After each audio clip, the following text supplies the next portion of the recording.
L'Église catholique fait mémoire Saint-Germain de Paris. Germain, du latin de même sang, plus de 120 communes et paroisses de France portent ce nom illustré par une quinzaine de saints et bienheureux.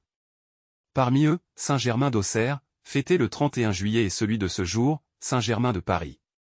On le connaît par son ami et biographe le poète Fortunat.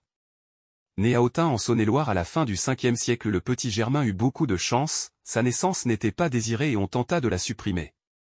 Sauvé par la Providence, il se consacre à Dieu et devient moine et prêtre. Il dirigea d'abord l'important monastère de Saint-Symphorien en sa ville natale.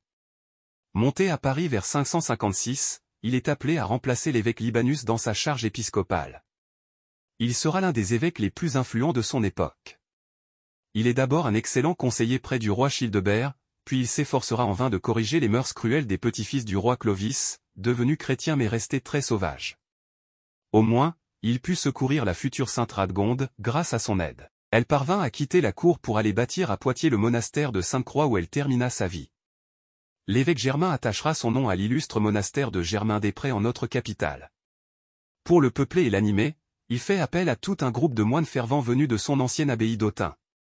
Le moine évêque Germain menait une vie austère et frugale, parfois gênante pour son entourage et ses invités. On rapporte que ceux qui n'y mangeaient pas à leur faim allaient compléter leur menu à la cuisine.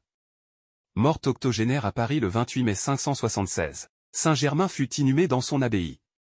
Son corps sera ensuite transféré en l'église de Paris qui porte son nom et qui connaît toujours un grand rayonnement, Saint-Germain-des-Prés. Saint-Germain de Paris, priez pour nous. Évangile.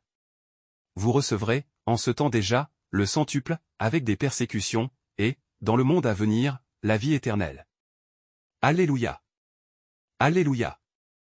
Tu es béni, Père, Seigneur du ciel et de la terre, tu as révélé au Tout-Petit les mystères du royaume. Alléluia. Évangile de Jésus-Christ selon saint Marc. En ce temps-là, Pierre se mit à dire à Jésus: Voici que nous avons tout quitté pour te suivre. Jésus déclara: Amen, je vous le dis.